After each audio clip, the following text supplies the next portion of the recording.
The year is 1974. A quiet afternoon in Darmstadt, West Germany. Admiral Karl Dönitz, the last Führer of the Third Reich and former Supreme Commander of Germany's U-boat fleet, sits at his desk. His hands, gnarled by age and the weight of history, grip the edges of a book newly arrived from the presses. Its title: The Ultra Secret. As his aide translates the English text, page 117 unfolds a truth so shattering, so utterly contradictory to everything Dönitz had believed for 3 decades, that the color visibly drains from his face. For 30 long years, Dönitz had carried the burden of command, and with it, the painful memory of his U-boat fleet's decimation. He had rationalized their catastrophic losses, blaming superior Allied radar, overwhelming resources, and advanced technology. He had accepted defeat as a consequence of sheer material disadvantage, but now, in the stark, unvarnished prose of this memoir, he read a different story. From May 1940 onwards, we read the German naval, army, and air force traffic almost as quickly as the Germans themselves. The words must have burned into his consciousness like acid. Every order he had transmitted to his U-boats, every ingenious tactical innovation, every desperate gamble in the brutal battle of the Atlantic, all of it had been an open book to British intelligence. Often, the enemy knew his plans even before his own commanders received them. The revelation wasn't just a blow to his ego. It was an earthquake beneath the foundations of his entire professional life. 7083 submarines lost. 30,000 of his men, brave sailors who vanished beneath the cold Atlantic waves, sent to their deaths in operations where the enemy held a secret blueprint. And all because the encryption system he had trusted with unwavering, almost sacred faith had been systematically compromised since the 3rd year of the war. This isn't merely a tale of wartime espionage. It's a profound human drama, a cautionary epic about the terrifying fragility of certainty, the seductive danger of institutional blindness, and the catastrophic price paid when fundamental assumptions are left unchallenged. It's a story that echoes across the decades, whispering warnings to every organization, every leader, every individual who believes their secrets are impregnable, their understanding complete. For Admiral Dönitz, in that quiet room in 1974, the world he had known, the narrative he had clung to for so long, dissolved into an agonizing, silent scream of, "How could I have been so wrong?" This is the untold story, not just of how the Allies broke Enigma, but of how the Germans never knew. To truly grasp the magnitude of this blind spot, we must journey back to the very bedrock of German confidence, the Enigma machine itself.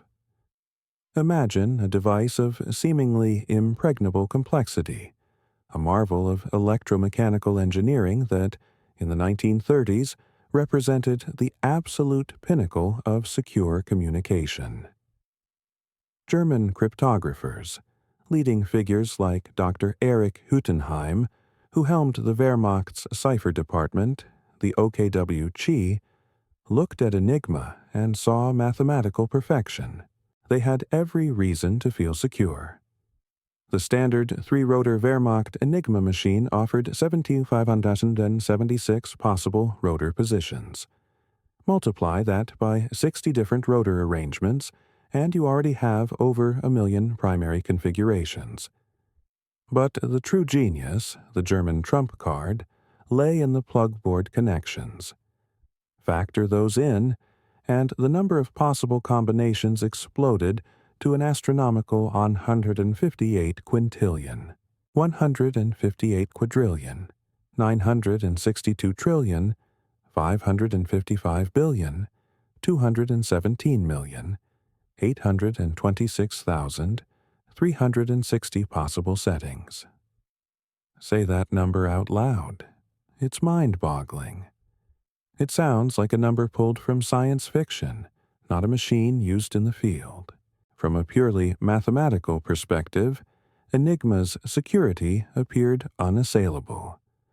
Huttenheim and his team understood the theoretical possibility of breaking such a cipher through sheer mathematical analysis. But their calculations led them to a startling, yet seemingly logical conclusion. To test every possible Enigma setting would require teams of trained cryptanalysts working continuously for periods that literally exceeded the age of the universe. Even if the Allies somehow got their hands on an Enigma machine, a highly improbable event in itself. And even if they had the daily changing keys, which were distributed in meticulously guarded code books, they would still need to solve each day's settings anew. This, German mathematicians calculated, would demand thousands of trained operators working around the clock. The logistical scale was simply unfathomable in the pre-computer age. This wasn't mere hubris, a brash overestimation of their own technological prowess. It was a carefully calculated assessment based on the technology and resources available in the 1930s and early 1940s. They simply could not conceive of an enemy possessing the computing power, the organizational genius, or the sheer political will to overcome such a formidable challenge. Their confidence was rooted in what they understood as the rational limits of human and mechanical endeavor, and this unwavering certainty, built on a mountain of mathematical permutations, would prove to be their undoing. The Kriegsmarine, under Admiral Dönitz, took Enigma security to an almost fanatical level, especially for the U-boat fleet. Dönitz had instituted the most stringent cryptographic protocols in the entire German military, recognizing the existential importance of secure communications for his dispersed submarine force. Naval Enigma operators weren't just given a machine and a manual. They received specialized months-long training at the Marine Nachrichtenschule in Flensburg-Mürwik. Here, they learned not only the technical operation of the Enigma, but also an array of security procedures designed to make the system truly impregnable. Imagine the scene. Recruits poring over code books, not just any books, but ones printed in water-soluble red ink on pink paper. The ink would dissolve within 30 seconds of water contact, making them useless if lost at sea. These precious books were kept in special weighted bags, ensuring they would sink immediately if thrown overboard, vanishing into the ocean depths rather than falling into enemy hands. U-boat commanders themselves carried personal sidearms, with standing orders to shoot any crew member who failed to destroy cryptographic materials when capture seemed imminent. This wasn't just a protocol. It was a matter of life and death, of national security, enforced with the ultimate sanction. The psychological pressure on these young sailors must have been immense. Then came the technological leap. The introduction of the four-rotor M4 Enigma machine for U-boats on February 1st, 1942. The Germans internally codenamed it Triton, while Allied cryptanalysts, who were already fighting a losing battle against the three-rotor variant, would come to know it as Shark. This machine featured 8 rotors to choose from, compared to the 5 available for other services, and the crucial 4th rotor added another layer of bewildering complexity. This increased the number of possible configurations by a factor of 26, pushing the total theoretical possibilities into the realm of truly astronomical figures. German naval intelligence considered this the ultimate evolution in cryptographic security, a defiant technological statement that their secrets would remain inviolable. To underscore this confidence, German cryptanalysts at B-Dienst, the German Naval Intelligence Service, conducted their own security assessment. Known as Project Hund, or the 100-Day Project, they attempted to break their own naval cipher using every known cryptanalytic technique. They tried 3 times, and all 3 attempts failed completely. Vice Admiral Erhard Meertens reported to Dönitz with an air of complete triumph. "Our cipher does not appear to be broken." This internal validation, confirming their mathematical certainty with practical attempts, cemented their belief. How could they possibly be wrong when they had tried to break it themselves and failed? The answer, as history would dramatically reveal, lay in a subtle but catastrophic blind spot: their inability to imagine the extraordinary, unprecedented measures their enemies were taking. Yet, despite this profound certainty and these seemingly ironclad security measures, an insidious pattern began to emerge throughout 1941 and 1942. Inexplicable losses, uncanny Allied foresight, and strategic blunders that defied conventional explanation should have triggered blaring alarm bells within German naval intelligence. But each incident was painstakingly explained away, attributed to factors that preserved their core belief in Enigma's impregnability. British radar, superior reconnaissance, or simply cruel bad luck. Anything but the devastating truth. The systematic destruction of German supply ships in the spring of 1941 presented the first major, undeniable warning sign that went unheeded. These milk cow vessels were essential to the Kriegsmarine's operations, positioned in remote, prearranged locations across the Atlantic to refuel and resupply surface raiders and U-boats. Between March and June 1941, the Royal Navy intercepted and destroyed 7 of 9 such German supply vessels. Consider the geography. The Belgian, discovered 300 miles north of the Azores on March 3rd. The Esso Hamburg, hidden in a remote bay, fell on March 5th. The Egerland and Nordmark followed in quick succession. These ships weren't sailing in known shipping lanes.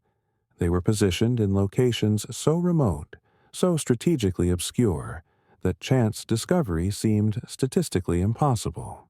The probability of British patrols accidentally stumbling upon vessels in millions of square miles of open ocean was, quite literally, approaching 0.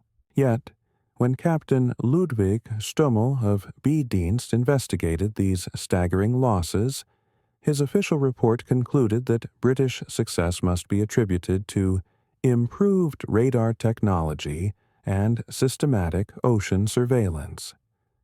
The possibility that the British were reading German position reports, that they knew exactly where these needles in a haystack were, remained unconsidered, an unspeakable heresy in the official investigation. Their existing framework of understanding simply didn't allow for it. It was a classic case of fitting evidence to a predetermined conclusion. The dramatic destruction of the Bismarck in May 1941 should have raised even more serious questions. Germany's most powerful battleship, the pride of the Kriegsmarine, had broken into the Atlantic, a fearsome symbol of German naval might. Yet it was hunted down with uncanny precision.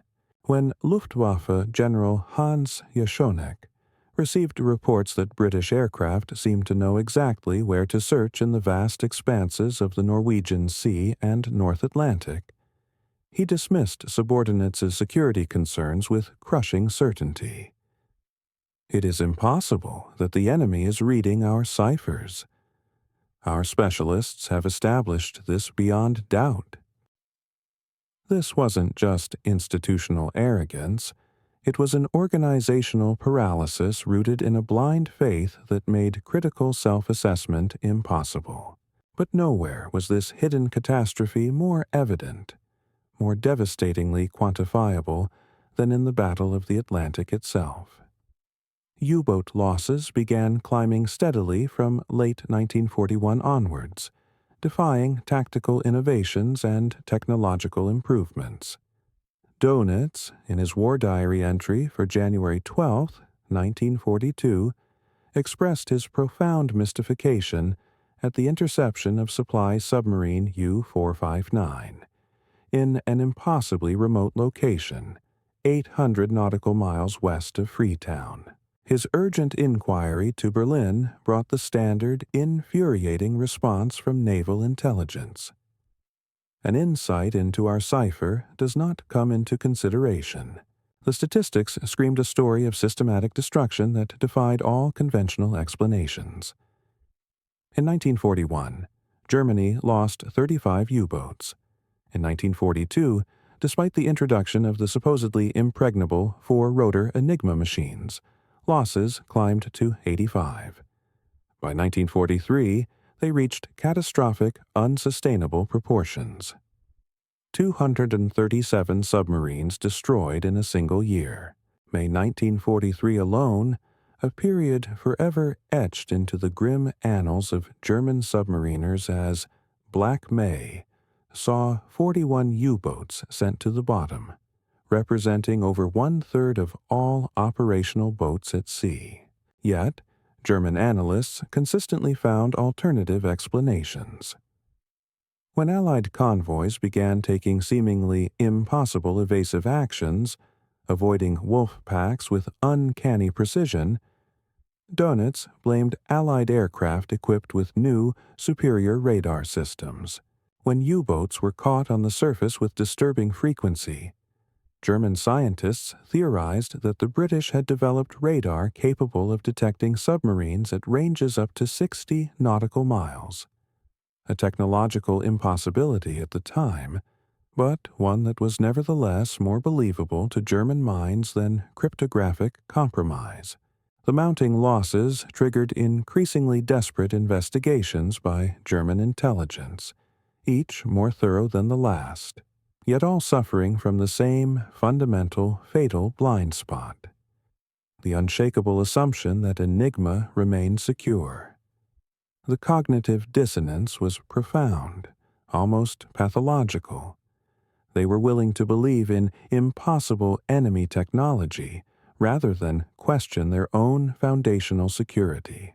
One particularly telling investigation began after the capture of U-570 by the British on August 27, 1941. The submarine had surrendered to a British Hudson bomber after suffering damage south of Iceland, potentially intact with all its cryptographic materials.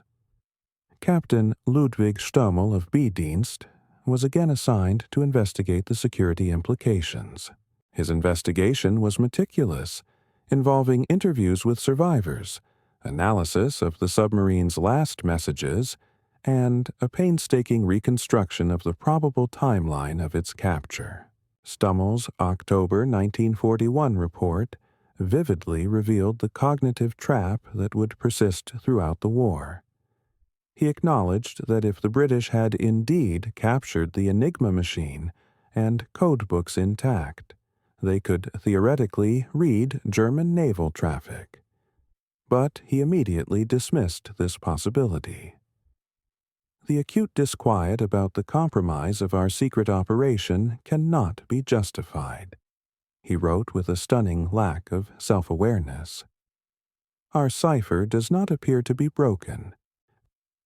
His reasoning, on the surface, followed what seemed like impeccable logic. Even if the British possessed the machine and current keys, they would lose this capability when the keys changed on November 1st, just a few weeks away. Furthermore, proper protocol demanded the destruction of all cryptographic materials, and it must be assumed that the crew fulfilled their duty. This assumption, a blend of military honor and wishful thinking, became another impenetrable shield against the truth. What Stommel, and indeed the entire German High Command, couldn't possibly know was that U-110 had been captured intact 3 months earlier on May 9, 1941. The boarding party from HMS Bulldog, led by Sub-Lieutenant David Baum, had found the submarine's radio room undisturbed, a cryptographer's treasure trove.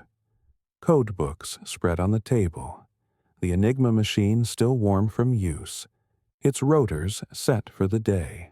Among the captured materials were not only the daily settings but also the high-level officer-only signals and, crucially, the short-signal code books, Kurzsignale, that revealed how Germans compressed messages to defeat Allied direction-finding efforts. This single capture, 3 months before U-570, provided Bletchley Park with the critical breakthrough needed to systematically break naval Enigma. Stummel's impeccable logic was built on a foundation of blissful ignorance. The most comprehensive investigation, one that should have exposed everything, came in the spring of 1943, prompted by the catastrophic losses of Black May. Admiral Dönitz, desperate to understand why his U-boat wolf packs were being systematically destroyed, ordered the most thorough security review of the war. The investigation team, led by Korvettenkapitän Meckel, explored multiple hypotheses with impressive thoroughness, reflecting the German commitment to scientific and technical solutions.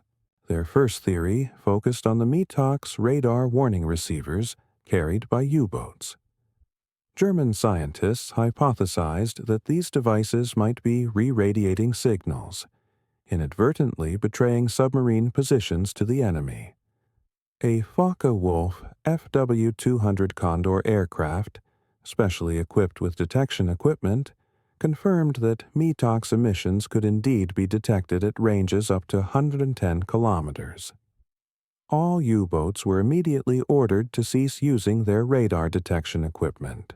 This was a classic red herring. A plausible technical vulnerability that diverted attention from the real problem. When losses continued unabated, the investigation moved to the next theory. Perhaps, they reasoned, the Allies had developed infrared detection systems capable of spotting the heat signatures of submarine diesels. German naval technical departments launched a crash program to develop a special infrared-absorbing paint, and U-boats returning from patrol were hastily repainted with this experimental coating. Still, the losses mounted. Each desperate measure, each technical fix, underscored their commitment to finding a physical explanation, rather than contemplating the impossible. The breakthrough, they believed, finally came when a crashed RAF bomber near Rotterdam yielded an intact H-2S radar system on February 3, 1943. German scientists were stunned to discover the British had developed centimetric radar, operating on wavelengths their current detection equipment couldn't receive. This revelation triggered another crash program to develop new detection gear, with the first Naxos radar detectors reaching U-boats in September 1943. Here was a tangible, technological explanation for Allied success. They had found the culprit, or so they thought. Throughout these exhaustive investigations, one hypothesis remained conspicuously absent from serious consideration: cryptographic compromise. As Admiral Erhard Meiertens, head of the Naval Intelligence Service, had reasoned in his 1941 assessment, breaking Enigma would require a perfect chain of unlikely events. The capture of machines and current keys, the solution of security procedures, the breaking of officer-only signals, and sufficient time for cryptanalysis before keys changed. He concluded these requirements were, taken singly, unlikely, and together impossible. This was a foundational belief, a dogma that no amount of contradictory evidence seemed capable of shaking. Paradoxically, Germany's own success in breaking Allied codes actually reinforced their faith in Enigma's security. B-Dienst, the German Naval Intelligence Service, had achieved remarkable success penetrating British naval ciphers. This achievement convinced German leadership they understood the game being played. Kapitän zur See Heinz Bonatz, who led B-Dienst's English language section, had broken the British naval cipher number 3, used for convoy communications. By December 1942, his team was reading 80% of intercepted British convoy messages, often within hours of transmission. Wilhelm Trano, Germany's most gifted naval cryptanalyst, could predict convoy movements 10 to 20 hours in advance, allowing U-boats to position themselves perfectly for interception.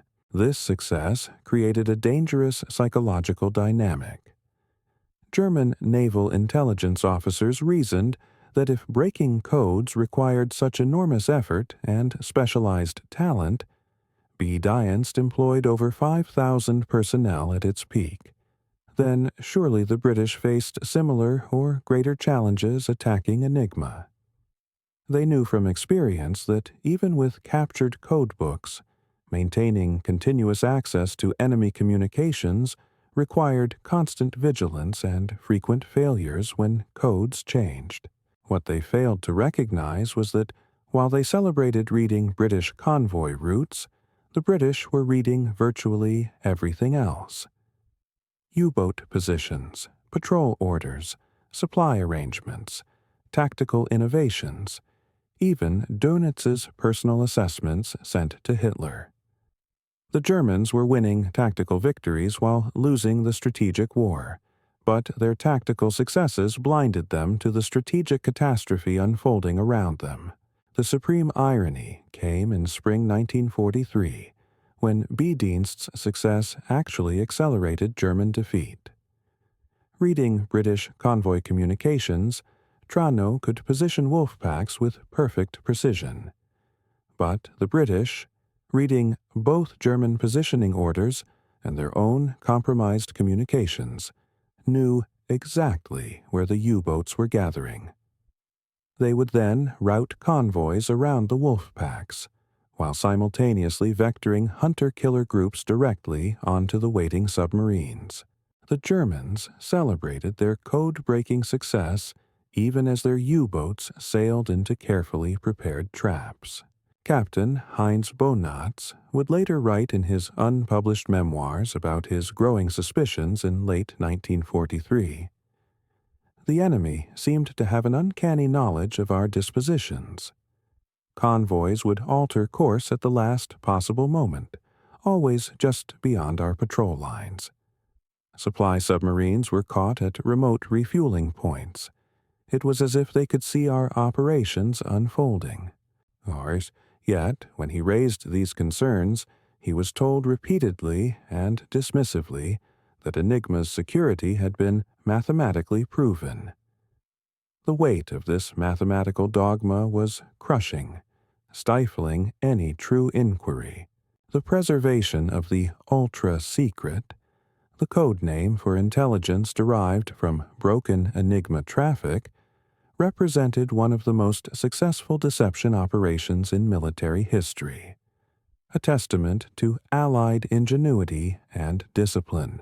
Winston Churchill, famously calling Bletchley Park the goose that laid the golden eggs but never cackled, understood that the strategic advantage of reading German communications far outweighed any fleeting tactical benefit from acting on specific, easily traceable intelligence. The security architecture surrounding Ultra was unprecedented in its scope and effectiveness. Group Captain Frederick Winter Botham, appointed by the Secret Intelligence Service Chief Stuart Menzies, established the Special Liaison Unit, SLU, system in 1940. These units, eventually numbering 40 worldwide, maintained absolute draconian control over ultra-intelligence distribution. Each SLU officer was personally vetted by Winterbotham and signed the Official Secrets Act, understanding that violation meant execution for treason, even after the war ended. The physical security measures at Bletchley Park itself bordered on paranoia. The estate's 580 acres were surrounded by military police posts with over 9,000 personnel working in complete, almost suffocating, compartmentalization. Code breakers in Hut 8, working on naval Enigma, had no knowledge of the work in Hut 6 on Wehrmacht traffic.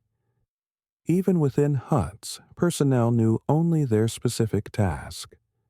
A translator might spend years rendering German messages into English without ever knowing their source or ultimate significance. This extreme need-to-know policy prevented any single individual from having the full picture, thus mitigating the risk of a single leak compromising the entire operation. To mask the true source of ultra-intelligence, the British created increasingly elaborate deceptions. The original cover story involved a fictional super spy network codenamed Boniface, supposedly run by an anti-Nazi German officer in Berlin with access to the highest-level communications. When acting on ultra-intelligence, false reconnaissance flights were routinely conducted to provide plausible discovery stories. For example, after using ultra-intelligence to destroy an Italian convoy bound for North Africa, the British transmitted a radio message in a cipher they knew the Germans had broken, thanking a non-existent agent in Naples for the vital information. This wasn't just deception. It was psychological warfare, meticulously crafted to reinforce German beliefs in their existing intelligence vulnerabilities, while diverting suspicion from Enigma.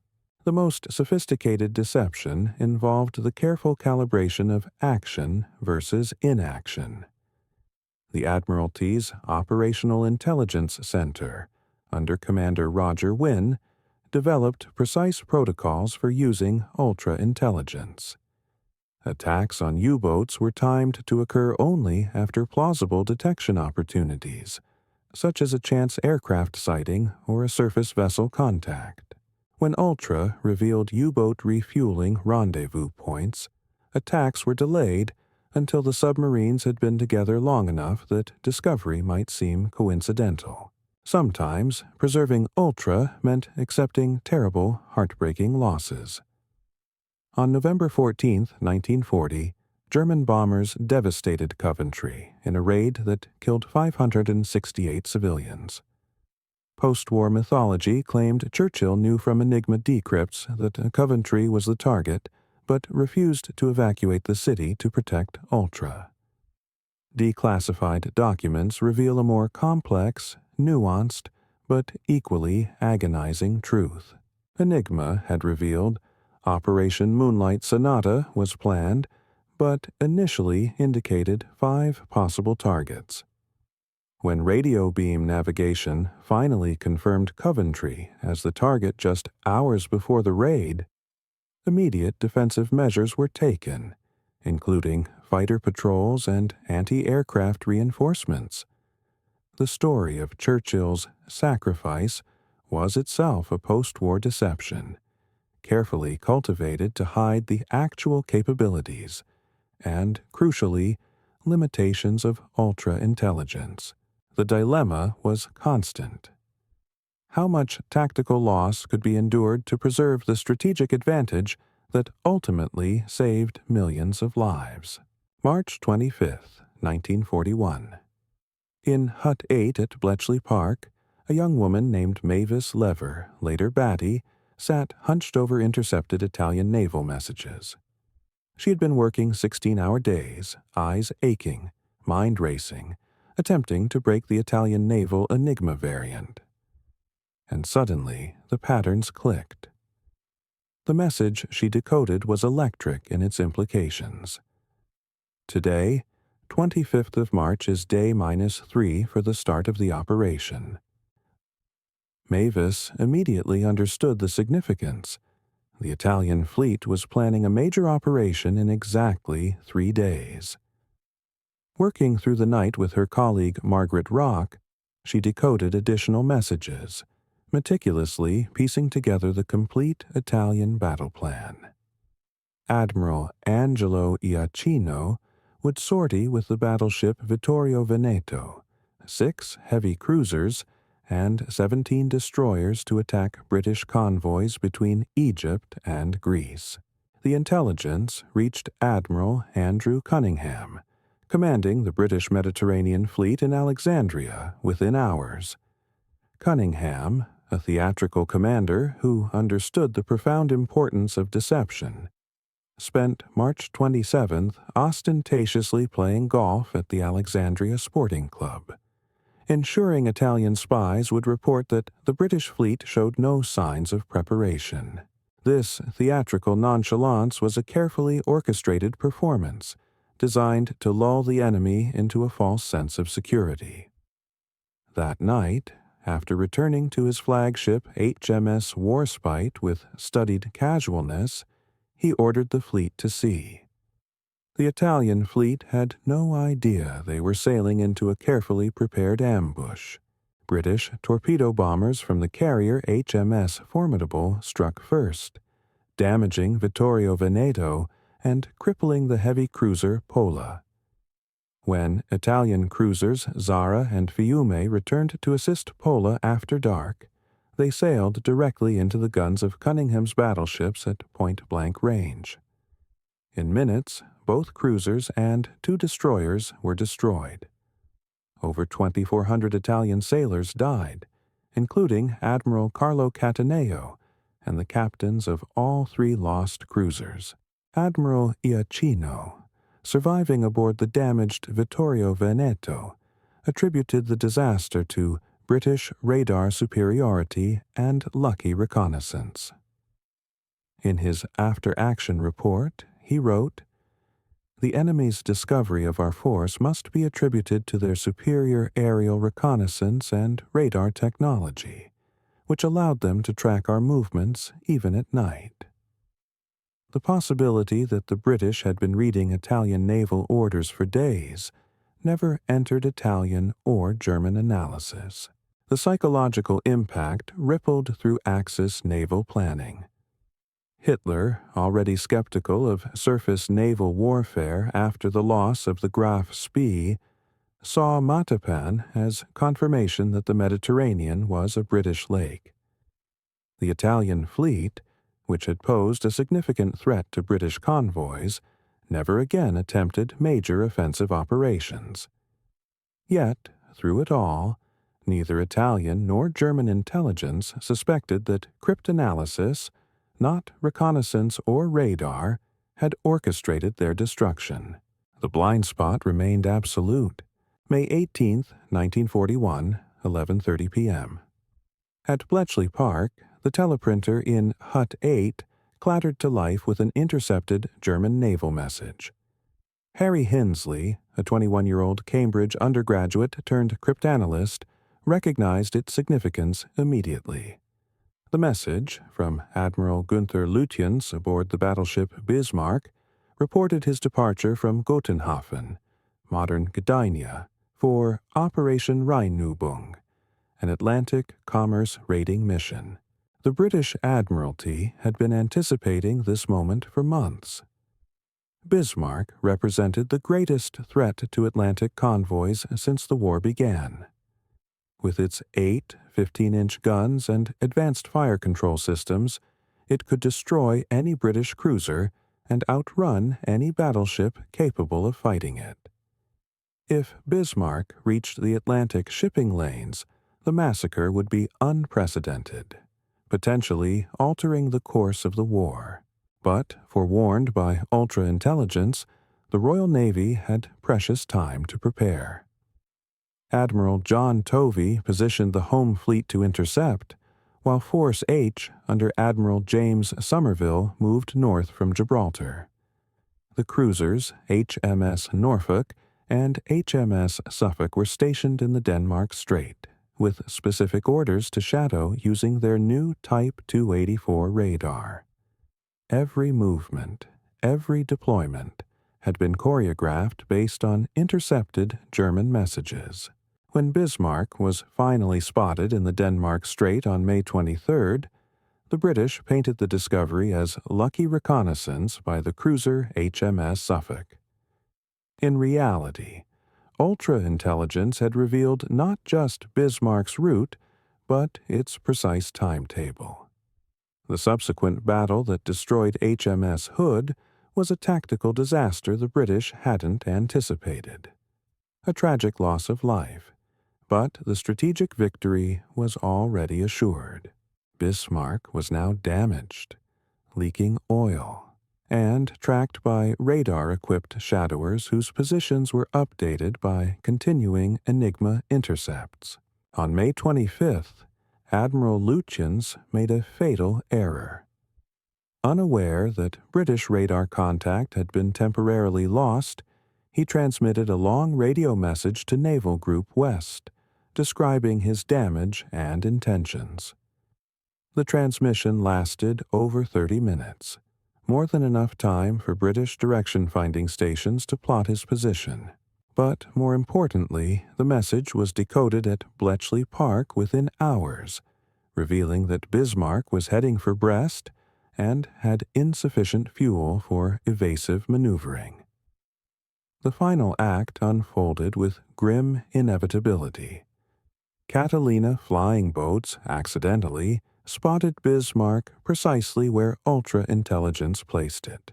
Swordfish torpedo bombers from HMS Ark Royal, operating at the extreme limit of their range in terrible weather, somehow managed to score the critical hit that jammed Bismarck's rudder. On the morning of May 27th, the converging British battleships HMS King George V and HMS Rodney pounded Bismarck into scrap metal. Of 2,021 German sailors aboard, only 114 survived. Grand Admiral Erich Raeder, commander of the Kriegsmarine, analyzed the disaster with growing frustration. How had the British maintained contact across thousands of miles of ocean? How had they concentrated overwhelming force at precisely the right moment? His investigation concluded that British naval aviation and radar technology had advanced beyond German expectations. The possibility that the British had been reading his every order never entered consideration. In his memoirs, written years before Ultra was revealed, Raeder attributed the loss to unfortunate mechanical failure and the enemy's lucky torpedo hit, never suspecting that luck had nothing to do with it. This denial, a comforting veil over a devastating truth, allowed German command to cling to their Enigma-driven worldview, perpetuating the very vulnerability that had doomed their finest warship. May 1943 began with Admiral Dönitz commanding the largest U-boat fleet in history. 116 submarines patrolled the North Atlantic, organized into wolf packs with predatory names like Fink, Finch, Amsel, Blackbird, Meise, Tit, and Star. German B-Dienst cryptanalysts were reading British convoy codes, and Dönitz felt victory was within reach. "The enemy is showing signs of exhaustion," he wrote in his war diary on May the 1st. "One more concentrated effort, and the Atlantic supply line will be cut." What Dönitz couldn't know, in his moment of perceived triumph, was that Bletchley Park had achieved a cryptanalytic breakthrough that would irrevocably seal his fleet's fate. After a harrowing 10-month blackout caused by the introduction of the four-rotor Enigma, British cryptanalysts had finally, decisively, mastered the M4 cipher. Using captured codebooks from U-559, recovered by brave sailors who drowned retrieving them from the sinking submarine, and the world's first programmable electronic computer, Colossus, They were again reading German naval traffic within hours of transmission. The unbreakable had been broken again, and this time the consequences would be cataclysmic. The first convoy battle of May set the chilling pattern for the slaughter to come. Convoy ONS-5, consisting of 42 merchantmen bound from Liverpool to Halifax, was spotted by U-650 on April 28th. Dönitz, with his B-Dienst-derived intelligence about British convoy movements, concentrated 3 wolf packs, 41 U-boats in total, for the attack. But the Allies were reading his every order. The Admiralty reinforced the convoy's escort and routed additional forces to intercept. The battle raged for 6 days across 600 miles of ocean. German submarines sank 13 merchant ships, a significant loss, but at a terrible, unsustainable cost.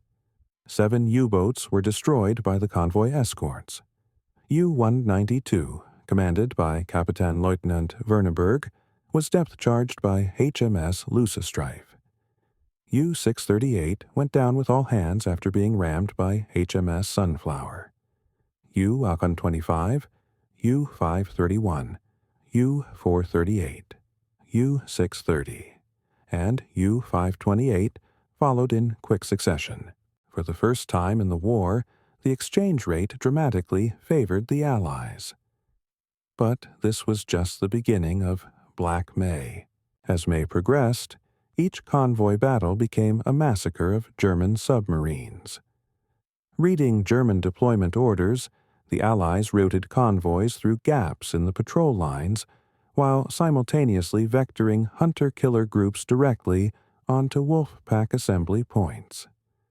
Aircraft equipped with new Lee lights caught U-boats charging batteries on the surface at night, turning the hunter into the hunted. Ships equipped with Hedgehog anti-submarine mortars achieved kill rates that stunned their own commanders. Convoy HX-237, crossing in mid-May, destroyed 3 U-boats without losing a single merchant vessel. Convoy SC-130 sank 5 submarines while suffering no losses. The new escort carrier USS Bogue, operating with perfect intelligence from Ultra, sank 6 U-boats in as many weeks. German submarines were being destroyed faster than they could be replaced, and experienced commanders who had survived years of warfare were dying in waters they had once dominated. The statistics were catastrophic. In May 1943, Germany lost 41 U-boats, nearly 25% of its operational fleet. 7 were destroyed by aircraft in the Bay of Biscay while trying to leave or return to base. 6 were caught refueling from submarine tankers at coordinates revealed by Ultra. 12 were killed by convoy escorts that seemed to anticipate their every move. The youngest victim was U-209 on its first patrol, destroyed with all 50 hands on May 7th. The most experienced was U-192, whose commander had survived 12 previous patrols, sent to the bottom on May 6th. On May 24th, Dönitz issued the order that marked the effective, if unacknowledged, end of the Battle of the Atlantic. All U-boats were to withdraw from the North Atlantic convoy routes and regroup in waters southwest of the Azores. In his war diary, he wrote, "We had lost the Battle of the Atlantic." He attributed the defeat to Allied radar and aircraft, never suspecting that his own communications had orchestrated the systematic destruction of his fleet. The psychological burden of this unknowing defeat would haunt him for decades. One of the most remarkable aspects of the ultra-secret was how close the Germans repeatedly came to discovering the truth, only to be deliberately, masterfully misdirected by Allied intelligence. This wasn't just about keeping a secret, it was about actively managing the enemy's perceptions, reinforcing their existing blind spots. The most sophisticated of these deceptions involved the Lucy Ring, a Soviet spy network operating from Switzerland that seemed to have extraordinary access to German military secrets. Rudolf Rössler, codenamed Lucy, was a German refugee publisher living in Lucerne, who ran a supposedly independent intelligence network. From 1942 onwards, Lucy provided Soviet intelligence with remarkably accurate information about German military operations, particularly on the Eastern Front. His reports included detailed Wehrmacht order of battle, offensive plans, and even verbatim texts of Hitler's operational directives. Information so precise and timely that both German and Soviet intelligence suspected it came from highest-level sources within the Wehrmacht. German counterintelligence, the Abwehr and Gestapo, launched multiple frantic investigations into the Lucy Ring, convinced they had a major traitor embedded in their high command. They investigated dozens of senior officers, including members of the Wehrmacht operations staff with access to Enigma traffic, tearing their internal security apart in a fruitless search.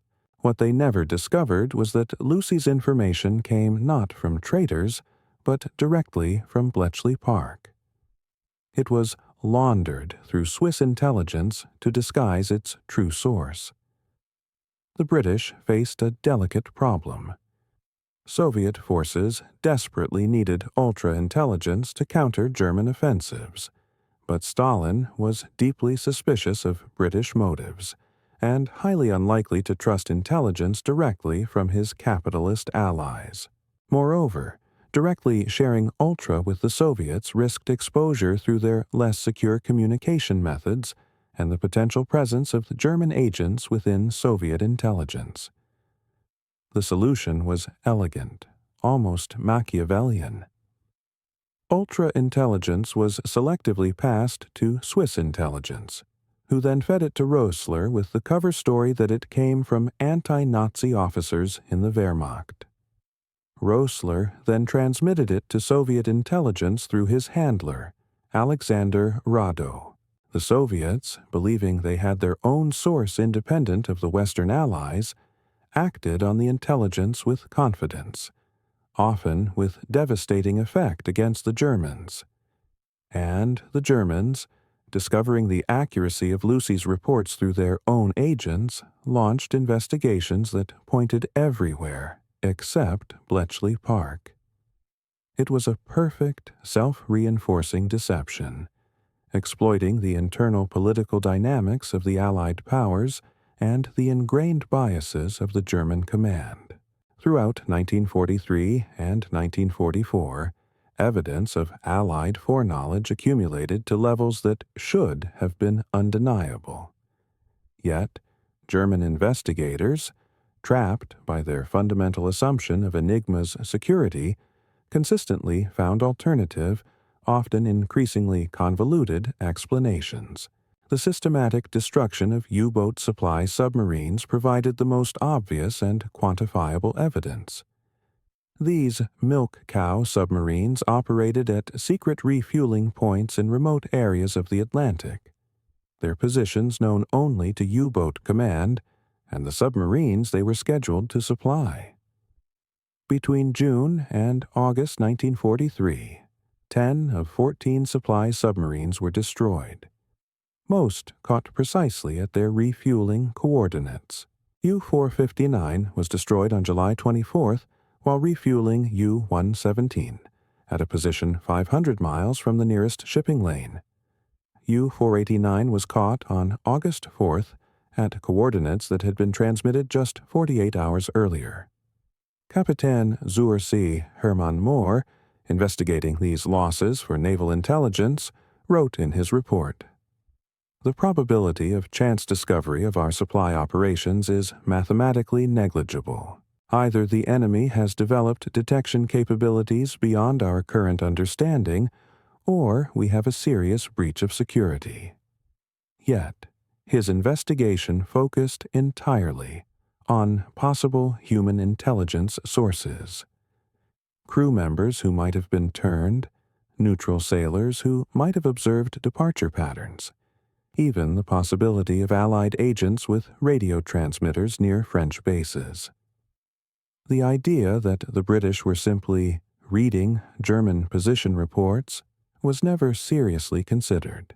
The alternative, however remote or technologically impossible, was always preferred over the unthinkable.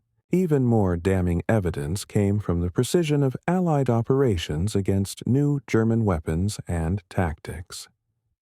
When Germany introduced the acoustic torpedo in September 1943, designed to home in on convoy escort propellers, the Allies immediately deployed effective countermeasures, noise-making devices towed behind escorts that decoyed the torpedoes. The German explanation? Allied intelligence must have captured sample torpedoes from destroyed U-boats, rapidly reverse-engineering a countermeasure. When U-boats began using new Kurzsignale, burst radio transmissions in 1944, compressing messages into less than half a second to defeat direction finding, Allied forces still managed to locate and attack submarines with disturbing accuracy. The German conclusion? The Allies must have developed direction-finding equipment capable of detecting even these brief transmissions, again attributing enemy success to technological superiority rather than intelligence penetration. Perhaps the most telling observation came from an external, neutral observer. The Japanese naval attaché in Berlin, Captain Yokoi Tadao, provided a chillingly accurate assessment. After analyzing the pattern of Allied operations in 1944, he reported to Tokyo. The precision of enemy intelligence suggests they are reading German communications. This seems impossible given German security measures, but no other explanation fits the evidence. His report, intercepted and decoded by American cryptanalysts who had broken Japanese diplomatic codes, caused brief concern at Bletchley Park. Fortunately, German naval intelligence dismissed Japanese concerns as face-saving excuses for their own intelligence failures in the Pacific. Even a direct, unambiguous warning from an ally was filtered through the lens of German self-assurance and dismissed. Admiral Karl Dönitz represented perhaps the most tragic figure in the story of German cryptographic blindness. Widely regarded as a brilliant tactician and inspirational leader, his very competence and innovative spirit ironically became a barrier to recognizing the truth. His centralized command system, which he considered his greatest innovation, had become the unwitting instrument of his fleet's destruction.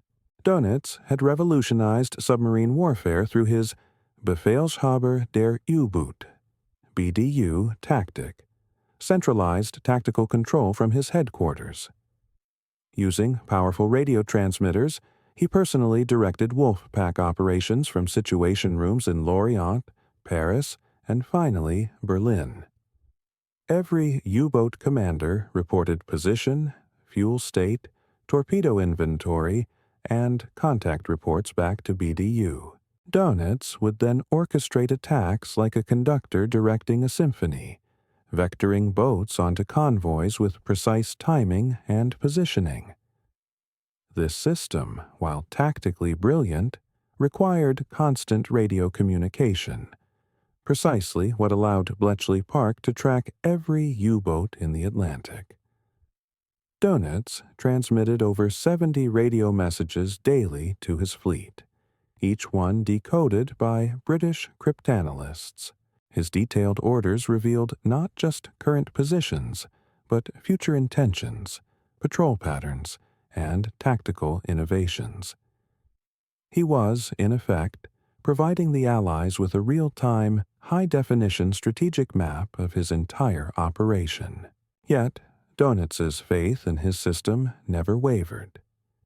When subordinates questioned the wisdom of such extensive radio traffic, he responded with detailed technical explanations. The Enigma was unbreakable by computational standards. German radio discipline was superior to any navy in history. Short signal code books compressed messages to defeat direction finding. Frequency changes and call sign modifications prevented traffic analysis. In his mind, German technical superiority guaranteed security. His war diary, a testament to his diligent record-keeping, reveals a commander increasingly frustrated by inexplicable Allied prescience, but never once questioning his fundamental assumptions. Entry after entry describes convoys taking impossible evasive actions, escorts appearing at unlikely positions, aircraft catching U-boats at improbable moments. Yet his conclusions remained consistent. The Allies had more aircraft, better radar, superior resources. Never once did he write the obvious conclusion: they are reading our mail. The psychological investment in his command system made recognition impossible. To admit Enigma was compromised would mean acknowledging that his entire approach to submarine warfare, the very innovation that had made him Hitler's chosen successor, had been fundamentally flawed. Every order he had given, every tactical innovation he had developed, every submarine he had sent to its death, had been transparent to the enemy. The weight of such knowledge would have been crushing, likely rendering him incapable of command. Even after the war, before Ultra's revelation, Dönitz maintained absolute confidence in his wartime decisions. His memoirs, published in 1958, attributed U-boat losses to Allied material superiority and technological advancement. He calculated that Germany would have needed 300 submarines operational simultaneously to cut Britain's supply lines, never realizing that even 3,000 would have failed if the Allies continued reading his every command. This deep-seated cognitive bias, this inability to accept a truth that would invalidate his life's work, served as an impenetrable barrier to reality. May 9th, 1946. International Military Tribunal, Nuremberg. Admiral Karl Dönitz stood in the dock, defending his conduct of submarine warfare before Allied prosecutors. His testimony that day would unknowingly reveal the terrifying depth of German ignorance about Ultra, while simultaneously demonstrating how incredibly close he had come to the truth. The enemy's superiority in locating our submarines was overwhelming, Dönitz testified. By 1943, our losses had reached insupportable levels. I was forced to withdraw from the convoy routes. When pressed by prosecutors about specific incidents, the annihilation of supply submarines at remote coordinates, the seemingly prescient, evasive actions of convoys, Dönitz's explanations consistently avoided the real cause. Regarding the destruction of supply submarines, he stated, "We suspected that the enemy had developed new long-range detection equipment, possibly using infrared or other emanations we could not detect.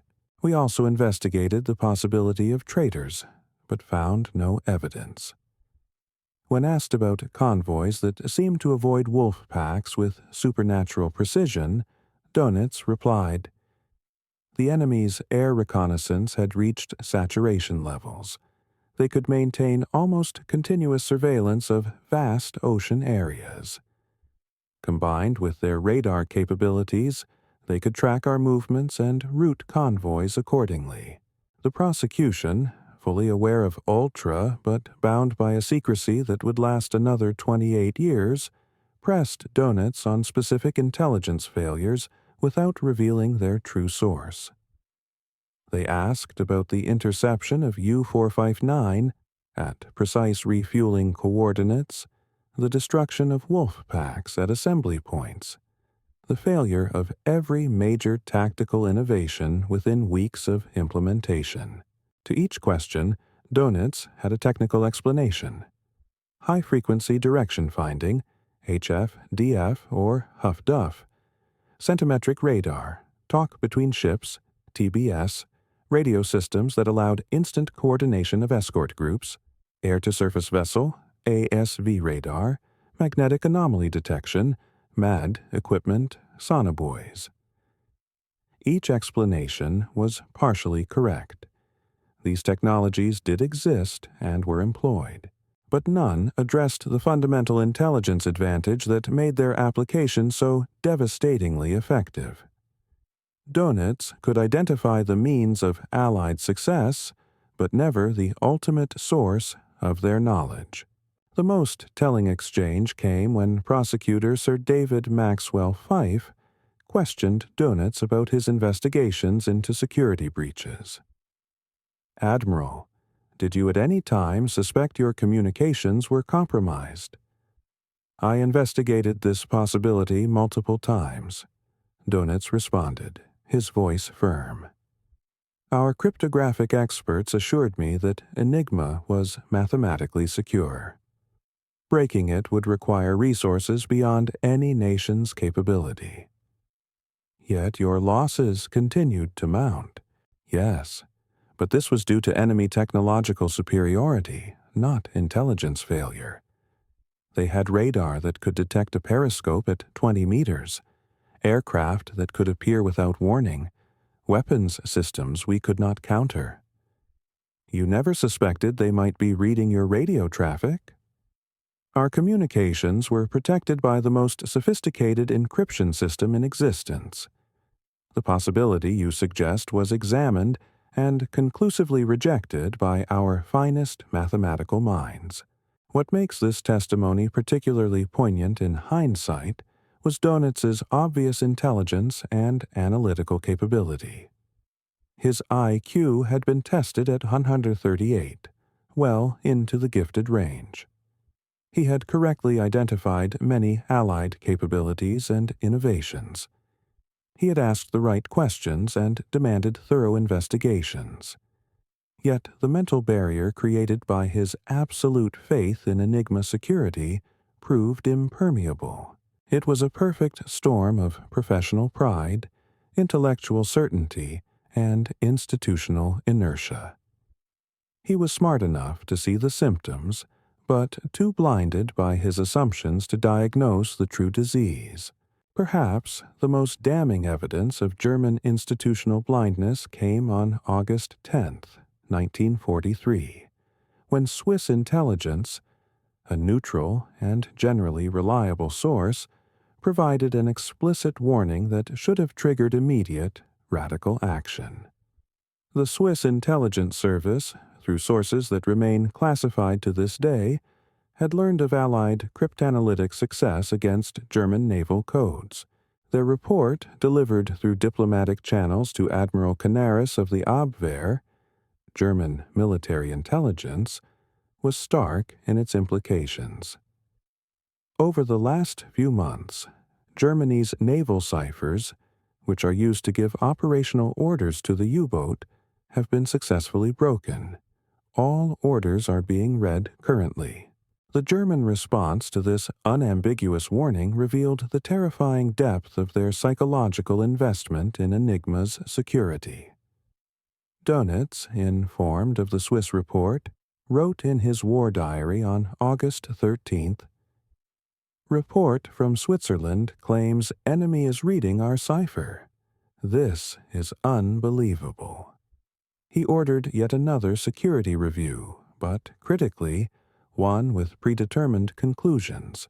The investigation, again led by Korvettenkapitän Mäkel, dismissed the Swiss intelligence as Allied disinformation, cleverly designed to undermine German confidence in their communications.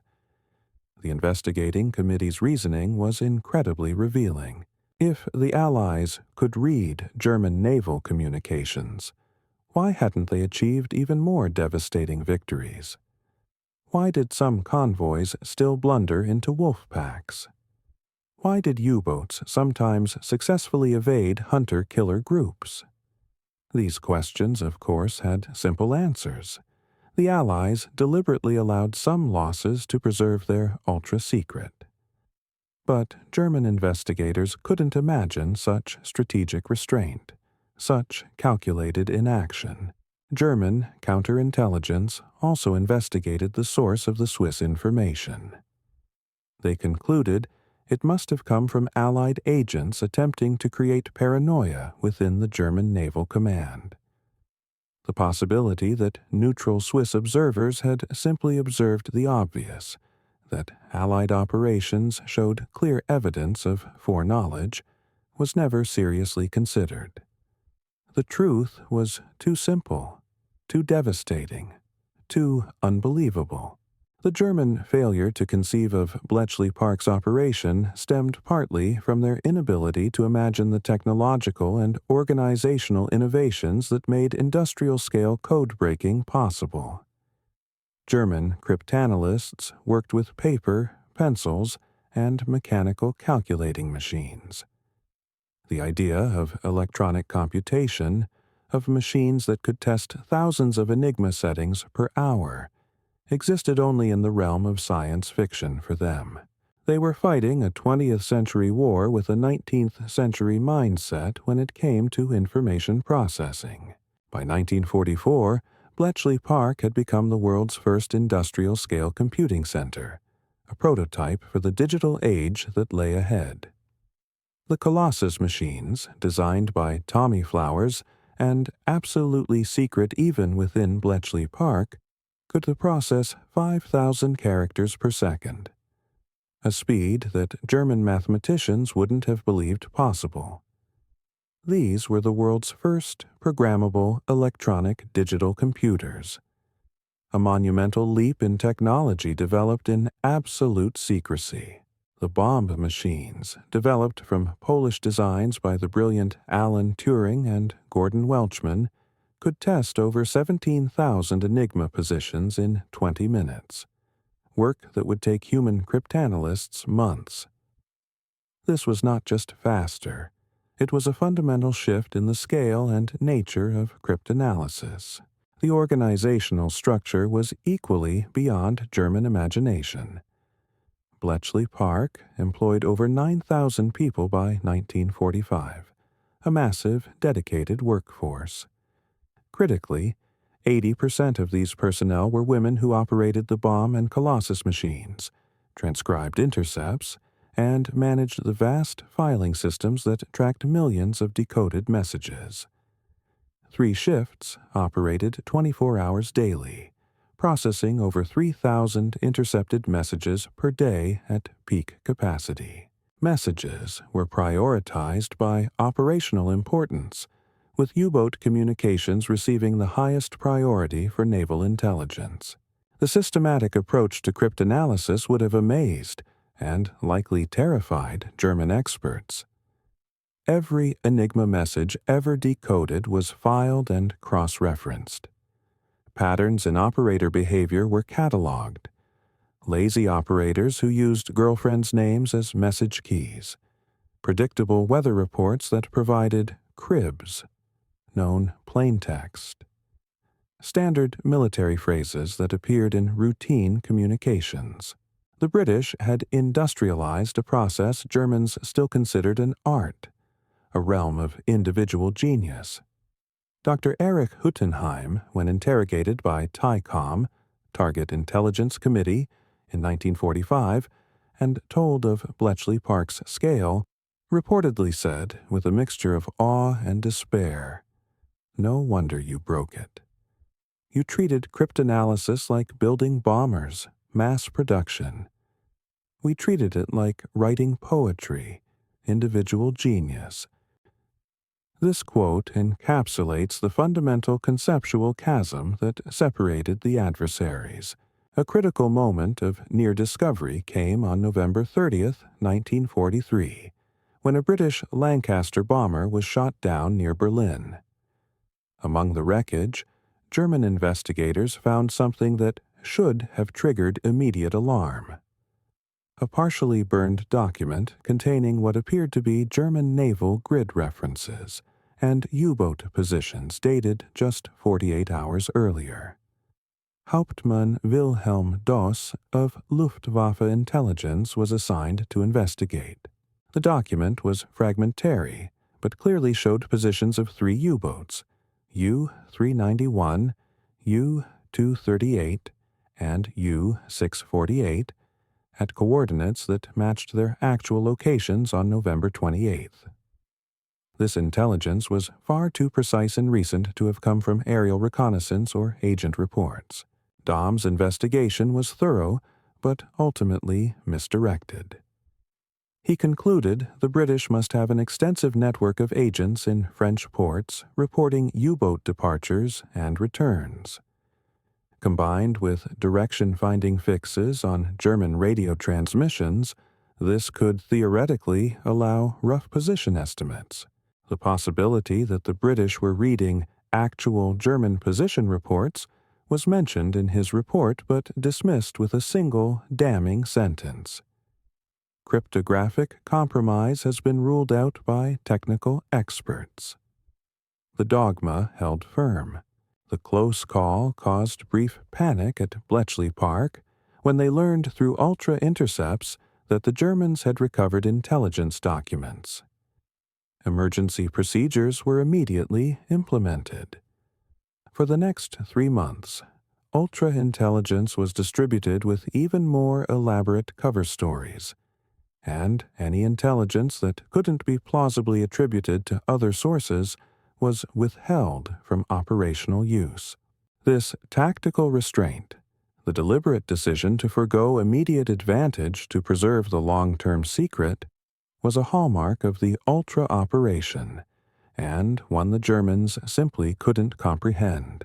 The D-Day landings of June 6, 1944, represented Ultra's greatest triumph and the most complete failure of German intelligence. Despite the largest amphibious invasion in history, involving over 6,000 vessels and 150,000 troops in the first wave, German forces were caught completely by surprise.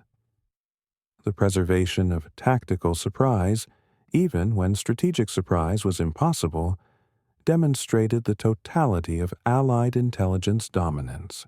Through Ultra, the Allies knew exactly what German commanders believed. Every assessment by Field Marshal Gerd von Rundstedt, every defensive preparation ordered by Rommel, every intelligence estimate submitted to Hitler was read at Bletchley Park, often before German recipients decoded their own copies. This allowed the Allies to craft deception operations with surgical precision. Operation Fortitude, the deception plan that convinced Germans the main invasion would come at Pas de Calais, succeeded precisely because the Allies could monitor German reactions in real time through Ultra. When German intelligence reported strong Allied forces massing opposite Calais, actually inflatable tanks and fictional radio traffic, the Allies could read German assessments and adjust their deception accordingly. When Germans expressed doubts, new evidence was provided to reinforce the deception. Even after D-Day began, ultra-intercepts of German communications revealed they still believed Normandy was a diversion. Hitler's stubborn refusal to release panzer reserves from Calais for 7 crucial weeks stemmed partly from intelligence assessments the Allies were reading and reinforcing through continued deception operations. German commanders were not just surprised. They were fighting a battle orchestrated by enemies reading their every thought. Admiral Theodor Krank, commanding Naval Group West, would later write about the invasion's intelligence failure. We knew nothing. Our reconnaissance was blind. Our intelligence was deaf. The enemy appeared from nowhere with overwhelming force. He never suspected that rather than knowing nothing, the problem was that the Allies knew everything. It was a tragic, monumental irony played out on the beaches of Normandy. By late 1944, Accumulating anomalies should have shattered German faith in their communication security. U-boats equipped with new snorkel technology, allowing them to remain submerged for entire patrols, were still being caught with disturbing frequency. New acoustic torpedoes were countered before they achieved significant success. Tactical innovations were met with immediate Allied adaptations.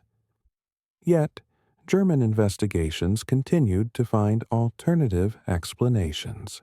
When snorkel boats were destroyed, investigators blamed improved Allied sonar and magnetic anomaly detection.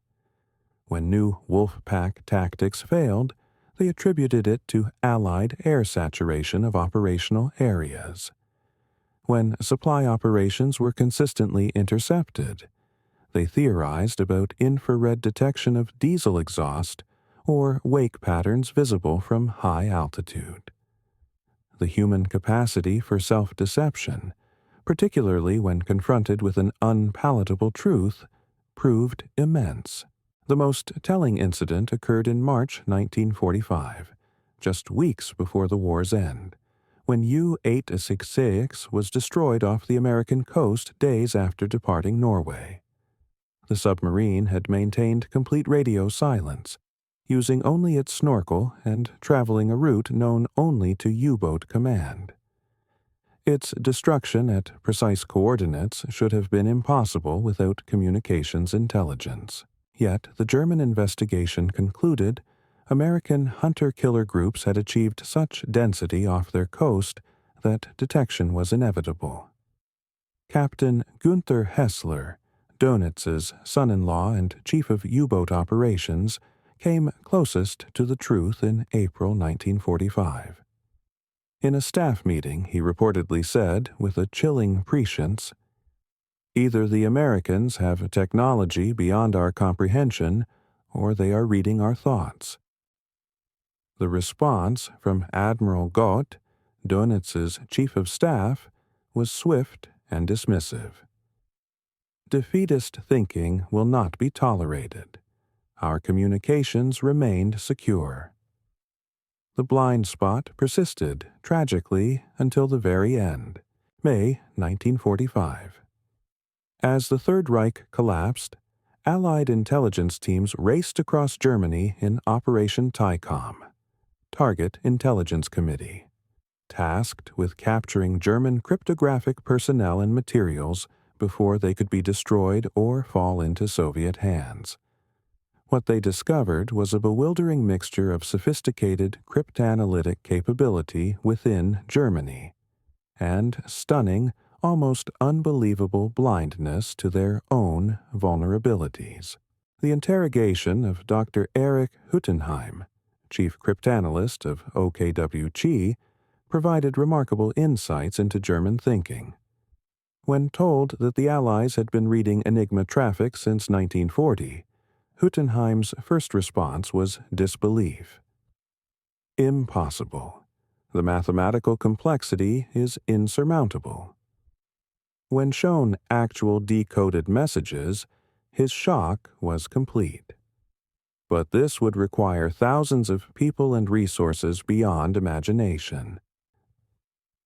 When interrogators explained the scale of Bletchley Park's operation, Huttenheim's response revealed the conceptual gap that had protected Ultra. "We calculated that breaking Enigma would require more resources than any nation would rationally devote to cryptanalysis. We never imagined you would treat it as a military priority equivalent to building aircraft or training divisions." He saw it as a problem for theoreticians. The Allies saw it as a problem for industrial output. Wilhelm Trano, the brilliant B-Dienst cryptanalyst who had broken British convoy codes, was equally stunned during his TICOM interrogation. He admitted, "We knew something was wrong. Too many coincidences, too many lucky discoveries. But whenever I suggested cryptographic compromise, I was told I was being paranoid. Breaking Enigma was a mathematical impossibility." The irony of a master codebreaker being told he was paranoid about his own codes being broken is a bitter testament to the institutional certainty. The interrogation of lower-level personnel revealed widespread suspicions that had been systematically suppressed. Radio operators reported that they had noticed patterns suggesting Allied foreknowledge. U-boat commanders had questioned how convoys always seemed to zigzag at the perfect moment. Intelligence analysts had documented statistical impossibilities in Allied success rates. But at every level, these concerns had been dismissed with the same unwavering response. Enigma cannot be broken. The institutional structure, designed to enforce certainty, effectively silenced any dissenting voices or uncomfortable truths. Perhaps most revealing was the interrogation of Korvettenkapitän Heinz Bonatz, former head of B-Dienst. When told about Ultra, he sat in silence for several minutes before saying, with a profound sense of resignation, "Then we never had a chance. From the moment you broke Enigma, the war was lost. Everything else, the battles, the tactics, the sacrifices, was just delay." This chilling assessment captures the ultimate devastating truth. The strategic defeat was decided not on battlefields, but in the unseen realm of cryptographic warfare. The ultra-secret remained protected by the Official Secrets Act until 1974, creating one of the most successful security operations in intelligence history. Over 10,000 people who had worked at Bletchley Park maintained absolute silence for nearly 3 decades. They returned to civilian life unable to explain gaps in their employment history, forbidden from discussing their wartime service even with spouses, and forced to listen to incorrect historical accounts of the war without correction. The human cost of this silence was significant. Brilliant cryptanalysts returned to academic positions without recognition for their groundbreaking work in computer science and mathematics. Women who had operated the bombs and Colossus machines, performing work that laid foundations for the computer age, were unable to claim their rightful place in technological history. Veterans who had served at Bletchley Park faced skepticism about their war service, unable to provide details about their contributions. Gordon Welchman, who had developed the diagonal board modification that made the bomber machines truly effective, immigrated to the United States and worked in classified research. When he finally published his memoir, The Hut 6 Story, in 1982, he faced threats of prosecution under the Official Secrets Act, despite the general declassification of Ultra. He died in 1985, finally able to claim credit for innovations that had helped win the war, but still facing official censure for revealing operational details. The dam finally broke in 1974 when Group Captain F.W. Winterbotham published the Ultra Secret. Winterbotham, who had overseen the special liaison units that distributed Ultra intelligence, had fought for years to tell the story. His motivations were complex: personal vindication, historical accuracy, and a profound concern that crucial lessons about intelligence and warfare were being lost. The book's publication sent shockwaves through the historical community and surviving German military leadership. Historians suddenly had to revise their entire understanding of World War II. Battles that had been attributed to brilliant generalship or lucky reconnaissance were revealed as intelligence operations. Allied commanders who had seemed prescient were shown to have been reading their enemy's mail. For German veterans, the revelation was devastating. General Adolf Galland, former commander of the Luftwaffe fighter force, reportedly said, "For 30 years, I have been wondering how the Allies always seemed to know where we would be. Now I know they were reading our orders before we were." Admiral Dönitz's reaction was particularly complex. In his hastily written response to Winterbotham's publisher, he claimed to have always suspected communications compromise. But this claim directly contradicted his own war diary, his post-war memoirs, and the testimony of subordinates who confirmed his absolute faith in Enigma throughout the war. The psychological need to retroactively claim suspicion revealed the depth of the wound to professional pride, a desperate attempt to salvage a narrative of competence in the face of such profound deception. The most dramatic confrontation with the truth came at a 1978 intelligence history conference in Germany, where former adversaries met publicly for the first time. The conference, hosted by the German Marine Institute, brought together British cryptanalysts from Bletchley Park and German intelligence officers who had operated Enigma systems. The keynote session featured Harry Hinesley, former Bletchley Park analyst and official historian of British intelligence, facing Wilhelm Trano and other B-Dienst veterans. Hinesley's presentation methodically destroyed every German assumption about their wartime security. He showed decoded messages, explained cryptanalytic techniques, and revealed the mind-boggling scale of Allied code-breaking operations. The German response was a mixture of professional admiration and personal devastation. Tranow, maintaining his composure, asked technical questions about British methods, clearly impressed by the mathematical elegance of the attacks. But when discussion turned to operational consequences, emotions erupted. The most heated exchange came when Otto Kretschmer, Germany's most successful U-boat commander, confronted former Dönitz staff officers who were still defending their wartime decisions.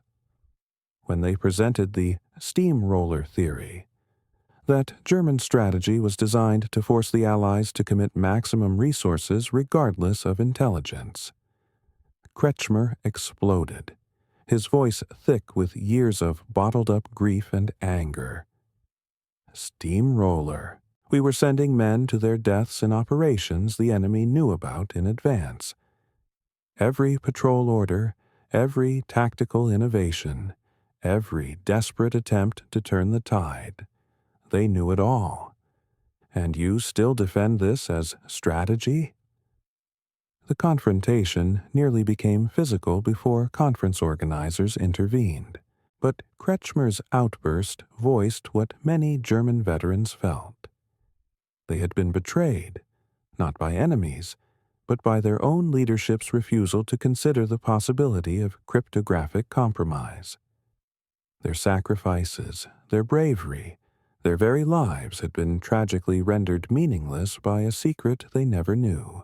In the years following Ultra's revelation, German cryptographers conducted extensive post-mortems on Enigma's failure. What they discovered was both reassuring and disturbing. The system itself, from a purely mathematical standpoint, remained sound. Its theoretical security was indeed immense. But human implementation had created fatal vulnerabilities. The Polish breakthrough in 1932 had exploited a procedural weakness. The Germans transmitted the message key indicator twice at the beginning of each message.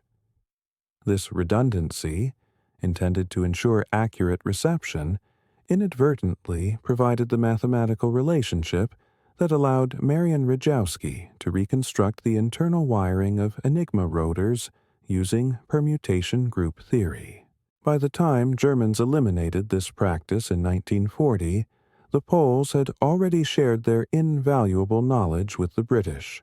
The British success built on these Polish foundations, but required massive technological innovation.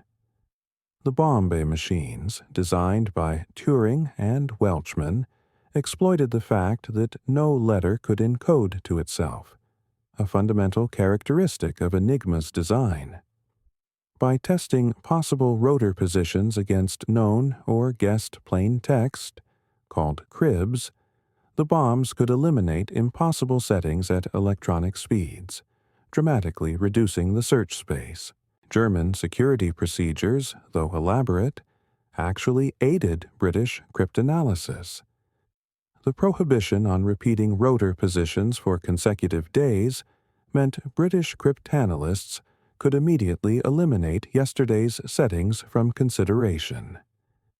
Strict formatting requirements for military messages provided predictable cribs.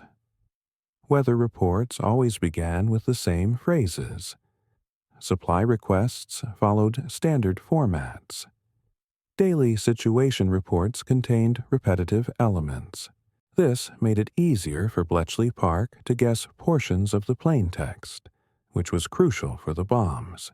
Most damningly, German confidence in Enigma led to poor operational security.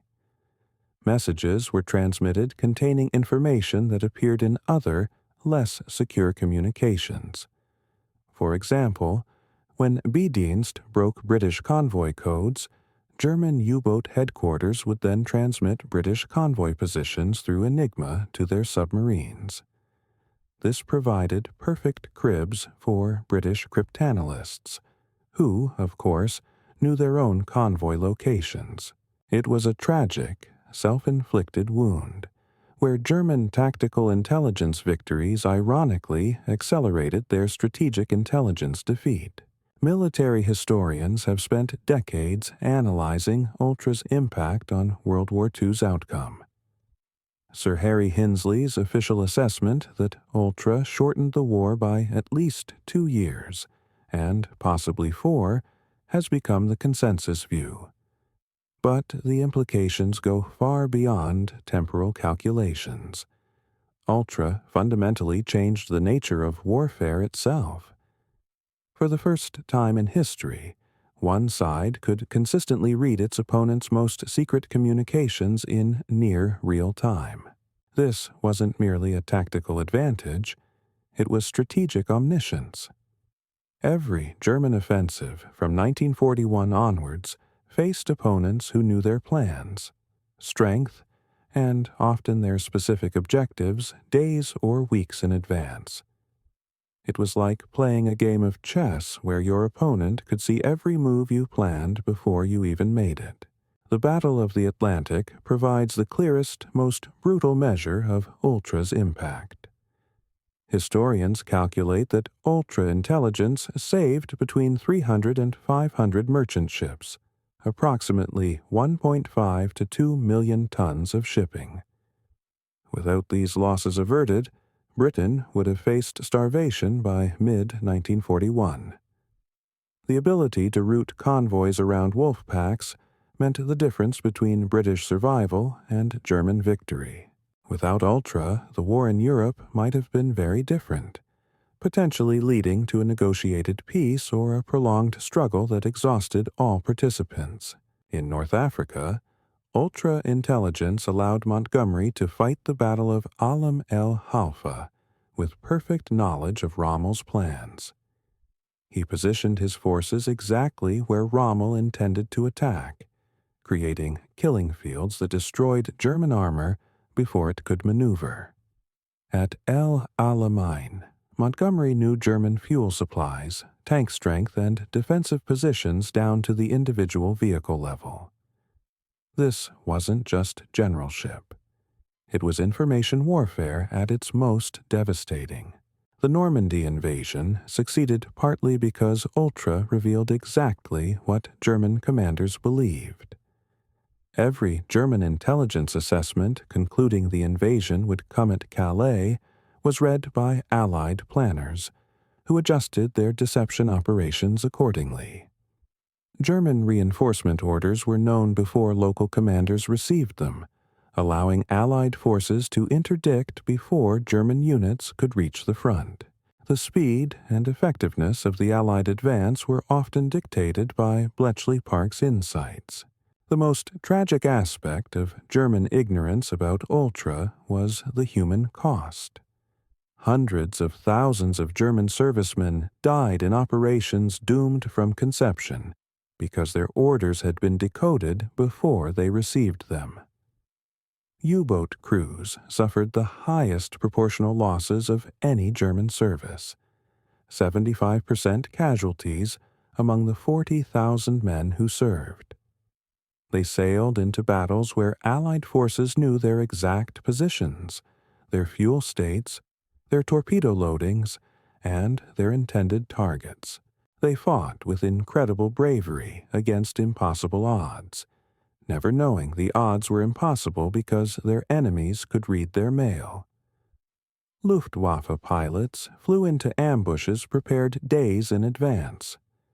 Transport aircraft carrying desperately needed supplies to encircled forces were intercepted with such regularity that the crews called themselves flying coffins. Fighter units found Allied bombers consistently avoiding their patrol areas while striking undefended targets, not through lucky reconnaissance, but through decoded deployment orders. Wehrmacht soldiers fought battles where their opponents knew their strength, their objectives, and often their exact time of attack. The destruction of entire divisions in Tunisia, the collapse of carefully prepared defensive lines in Italy, the failure of every major counteroffensive from Kursk to the Ardennes. All were influenced by Allied foreknowledge through Ultra. It's a chilling thought. How many lives could have been saved? How many pointless sacrifices avoided, if only the truth had been known? For German military professionals who learned about Ultra in 1974, the psychological impact was profound. Their entire understanding of the war required revision. Defeats attributed to material inferiority or tactical errors were revealed as intelligence failures. Heroes who had died making desperate attacks had been sailing or flying into traps prepared by enemies reading their orders. General Heinz Guderian, the pioneer of blitzkrieg warfare, wrote in a private letter discovered after his death, "Learning about Ultra was like discovering your entire life was a stage play where everyone knew the script except you. Every decision I made, every order I gave, every plan I developed, the enemy knew it all. We were not generals commanding armies. We were actors performing for an audience that knew our every line." This poignant reflection captures the profound sense of betrayal and the shattering of one's professional identity. For Admiral Dönitz, who lived until 1980, the revelation colored his final years. Associates reported he became increasingly withdrawn, spending hours recalculating old battles with the new, devastating knowledge that his communications had been compromised. His final manuscript, never published, reportedly contained extensive revisions to his understanding of the U-boat war, acknowledging that no amount of submarines or tactical innovation could have succeeded against an enemy reading every order. The psychological impact extended beyond military leaders to ordinary veterans. U-boat survivors formed support groups to process the knowledge that their service had been doomed by communications intelligence rather than military failure. Luftwaffe pilots revised their understanding of why they had been consistently outnumbered at crucial interception points. Wehrmacht veterans realized their sacrifices had been magnified by intelligence failures at the highest levels. The collective trauma of the revelation was immense, forcing a painful reevaluation of their wartime experiences. The German failure to detect Enigma's compromise offers profound lessons about institutional blindness and the dangers of absolute certainty. Lessons that remain acutely relevant in our modern world of complex systems and information warfare. The Wehrmacht's investigation apparatus was sophisticated, thorough, and staffed by intelligent, dedicated professionals. Yet, they failed completely because they couldn't question fundamental assumptions.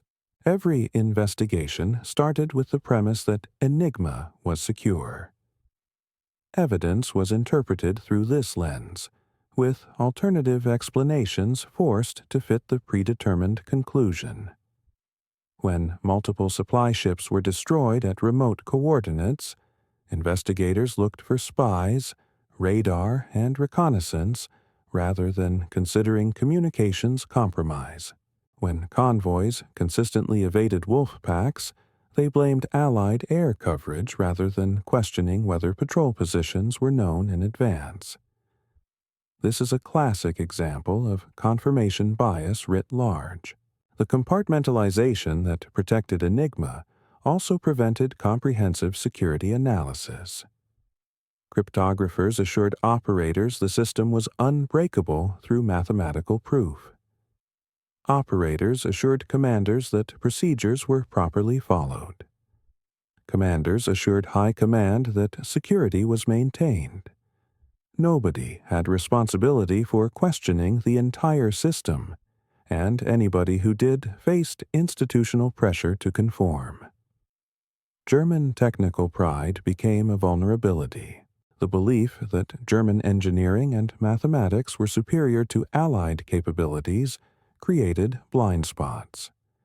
When evidence suggested otherwise, the response was to look for even more complex explanations, rather than accept that the Allies might have superior cryptanalytic capabilities.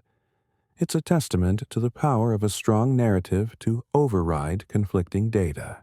Throughout the war, Germans received warnings they consistently dismissed or misinterpreted.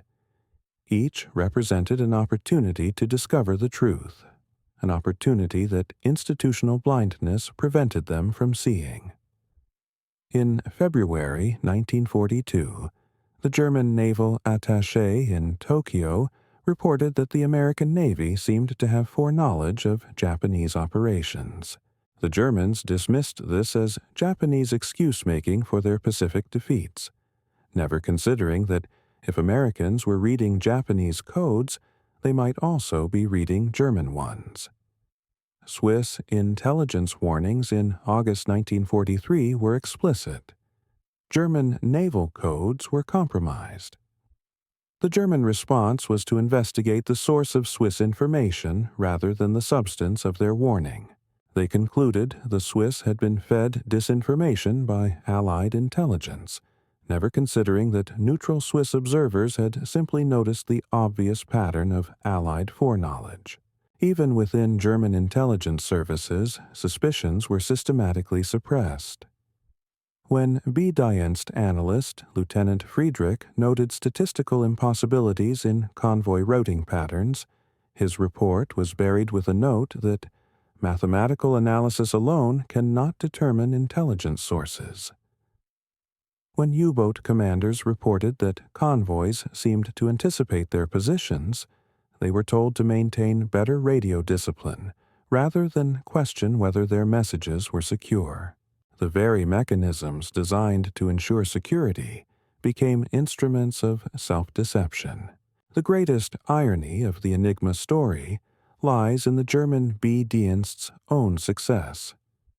While Germany remained blind to Enigma's compromise, B-Dienst successfully broke numerous Allied codes throughout the war. They read British convoy codes, American diplomatic traffic, and Soviet military communications. This success should have taught them that codes could be broken, that communication security was always vulnerable, that cryptanalytic success was possible with sufficient resources and determination. Instead, their success reinforced their blindness. German cryptanalysts knew how difficult code-breaking was, how many resources it required, how often it failed. They projected their own limitations onto the Allies, assuming that if Germany struggled to break Allied codes despite massive effort, the Allies must face even greater challenges attacking the superior Enigma system.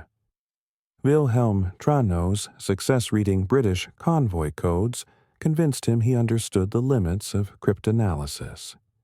He knew that even with captured codebooks, maintaining continuous access required constant effort and frequent failure when codes changed. He couldn't imagine the Allies had industrialized the process, turning cryptanalysis from art to science, from individual genius to mass production. The Bedienst's tactical successes, therefore, ultimately contributed to strategic failure. Reading convoy codes allowed the precise positioning of wolf packs, but these positions were then transmitted through Enigma to U-boats, providing perfect cribs for Bletchley Park. German tactical intelligence victories accelerated their strategic intelligence defeat. After Ultra's revelation in 1974, German military historians undertook comprehensive reassessments of World War II operations. The results were devastating to traditional narratives of German military competence and Allied material superiority. The Africa Corps defeats in North Africa, previously attributed to supply difficulties and Allied numerical superiority, were revealed as intelligence operations. Rommel's supplies were interdicted because the Allies knew exactly when and where supply ships would arrive. His tactical innovations failed because Montgomery knew his plans before German division commanders received them. The Battle of Kursk, the largest tank battle in history, was reconsidered in light of ultra-intelligence. Soviet forces knew the exact timing, strength, and objectives of the German offensive weeks in advance. What appeared as brilliant Soviet defensive preparation was revealed as foreknowledge through British-supplied ultra-intelligence, laundered through the Lucy spy ring in Switzerland. The failure of the Atlantic Wall to stop D-Day was reinterpreted, knowing that every German defensive preparation was known to Allied planners. Rommel's obstacles, Rundstedt's reserve positions, Hitler's strategic assumptions, all were transparent to an enemy reading their most secret communications. The Atlantic Wall hadn't failed because of Allied material superiority, but because its every weakness was known and exploited. Even German victories required reassessment. The initial success of the Ardennes offensive in December 1944 occurred partly because bad weather prevented ultra-intelligence from reaching forward commanders in time. When weather cleared and communications resumed, Allied forces knew exactly where German spearheads were heading and could position reserves accordingly. As the 1970s progressed, aging German intelligence officers who learned about Ultra provided invaluable testimony about their wartime blindness. Their accounts, collected by historians before this generation passed away, offer unique insights into the psychology of intelligence failure. Heinz Bonatz, former head of B-Dienst, admitted in a 1979 interview, "We were too clever for our own good. We knew so much about cryptanalysis that we couldn't imagine anyone knowing more. We saw patterns that suggested compromise, but explained them away with increasingly complex theories. The simple truth, they were reading our messages, was too terrible to contemplate." Dr. Erich Huttenheim reflected in 1976. The mathematics were correct. Enigma was unbreakable given the computational resources we imagined possible. We never imagined the British would devote thousands of people and millions of pounds to the task. We thought like engineers, not like desperate enemies fighting for survival. Otto Kretschmer, the legendary U-boat ace, provided perhaps the most poignant reflection. We sailed into death thinking we were warriors. We were actually victims of our leadership's blindness. Every patrol was compromised before it began. Every tactical innovation was known to the enemy before we implemented it. We fought with courage against mathematics, and mathematics won. The children and grandchildren of German World War II veterans faced their own reckoning with Ultra's revelation. Many had grown up with stories of heroic sacrifice against overwhelming odds. Learning that their relatives had been systematically deceived by failures at the highest levels of German intelligence created complex emotional responses, ranging from anger to profound sadness.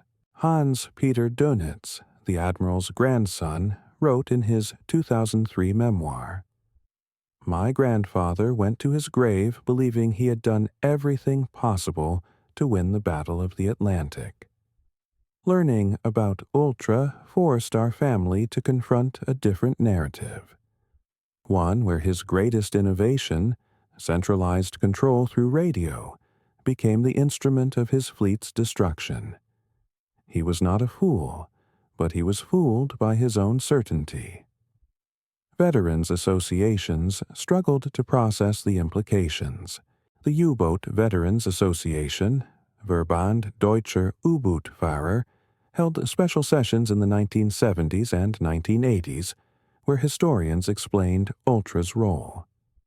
Many initially rejected the information, unable to accept that their sacrifices had been magnified by intelligence failures. Others found strange comfort in learning that their defeats weren't due to personal failures, but to systematic compromise at the highest levels. The story of Enigma's compromise influenced post-war German cryptographic development in profound ways. The Bundeswehr, established in 1955, implemented communication security protocols specifically designed to prevent another Enigma-style intelligence catastrophe. German cryptographers abandoned the assumption of cryptographic invulnerability, instead assuming all communications could potentially be compromised and implementing defensive measures accordingly. Multiple encryption systems were used simultaneously, with critical information fragmented across different channels. Radio silence became standard procedure, except when absolutely necessary, reversing the Wehrmacht's reliance on continuous communication. The psychological impact on German intelligence services persisted for decades. The BND, West Germany's intelligence service, operated with almost paranoid communication security, sometimes hampering operations through excessive caution. The trauma of Enigma created an institutional culture that assumed compromise rather than security, a stark reversal of wartime certainty. Professional military historians spent the decades following Ultra's revelation completely reconsidering World War II's European theater. Battles, previously analyzed for tactical lessons, required complete reinterpretation, knowing one side had consistent intelligence superiority. The German General Staff's vaunted operational excellence appeared less impressive when their opponents knew German plans in advance. The Wehrmacht's early victories from 1939 to 1941, achieved before consistent ultra-intelligence, stood in stark contrast to systematic defeats from 1942 to 1945, when Enigma was thoroughly compromised. Individual German commanders required reassessment. Rommel's reputation as the Desert Fox survived partially intact. His tactical brilliance remained even when strategically compromised by Ultra. But others, particularly Dönitz, saw their historical standing diminished. His innovative wolf pack tactics and centralized command, once considered revolutionary, were revealed as fatal vulnerabilities that accelerated defeat. Allied commanders also required reassessment. Montgomery's methodical approach at El Alamein appeared less cautious, knowing he had complete intelligence about German positions and strength. Eisenhower's broad front strategy, seemed more reasonable given ultra-intelligence about German reserves and intentions. What appeared as generalship was often, in reality, intelligence advantage. Despite extensive post-war analysis, one mystery persists. How did German intelligence, generally competent and occasionally brilliant, fail so completely to detect Enigma's compromise despite overwhelming evidence? The answer lies not in individual failure, but in systemic blindness created by multiple reinforcing factors. Computational certainty became dogma. Technical pride prevented consideration of Allied superiority. Institutional momentum suppressed individual doubts. Compartmentalization prevented comprehensive analysis. Alternative explanations, however unlikely, seemed more plausible than accepting total communications compromise. Most fundamentally, the psychological cost of accepting Enigma's compromise would have been unbearable. It would mean every operational plan was known to the enemy. Every tactical innovation was compromised before implementation. Every order sent thousands of men to predictable death. The human mind rebels against such terrible knowledge, finding any alternative explanation preferable to confronting systematic, comprehensive failure. It was a truth too devastating to internalize. In 1979, 5 years after Ultra's revelation and 1 year before his death, Admiral Karl Dönitz gave his final interview about the intelligence failure that had destroyed his U-boat fleet. Aged 88, the last Führer of the Third Reich had spent 5 years wrestling with the knowledge that his every command had been transparent to his enemies. "You ask if I suspected," he said, his voice still carrying traces of Prussian authority. Of course, I suspected. We all suspected something, but suspicion and knowledge are different things. To suspect the enemy has advantages is military prudence. To know your every thought is revealed to him is madness. He paused, looking out the window of his Aumühle apartment at the peaceful German countryside, so different from the Atlantic battleground where his men had died. Could we have won if we had known? No. By the time Enigma was thoroughly broken in 1941, the war's outcome was determined. But we might have lost differently. We might have saved lives by changing tactics, by accepting defensive positions, by acknowledging reality instead of fighting phantoms. The greatest tragedy, he continued, his voice softening with a deep sadness, was not that we lost, but that we never knew why we were losing. We blamed technology, resources, air power, everything except the truth. 30,000 of my men died in submarines, many in operations the enemy knew about before my commanders received their orders. They died bravely, fighting an enemy who could read our thoughts. His final words on Ultra carried the weight of bitter experience, a universal lesson etched in the agony of hindsight. In war, the greatest enemy is not the opposing force, but your own certainty.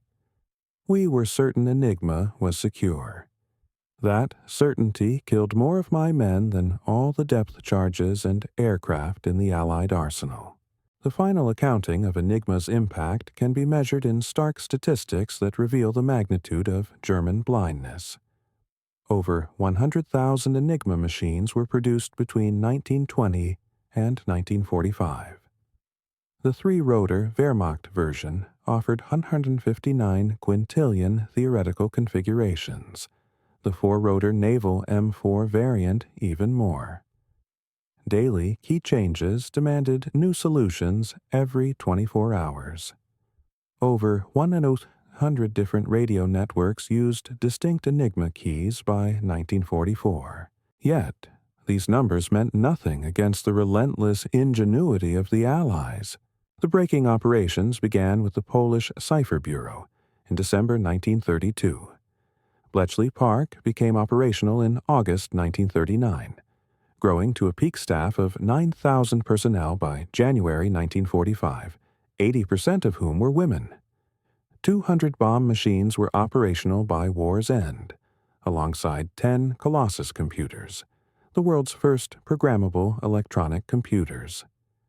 Their daily intercept capacity reached over 5,000 messages by 1944, with an average time from intercept to decoded intelligence of just 5 hours by 1945. The German losses attributable to Ultra are staggering. 783 U-boats lost from 1,162 commissioned, a 67.4% loss rate. 30,000 submarine personnel killed from 40,000 who served, a 75% casualty rate. 41 U-boats lost in May 1943 alone, Black May. Millions of tons of Allied shipping saved through convoy routing, over 500 merchant ships saved by evasive routing based on Ultra.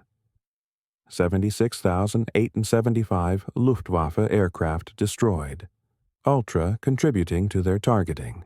237 U-boats lost in 1943, the peak year of Ultra effectiveness.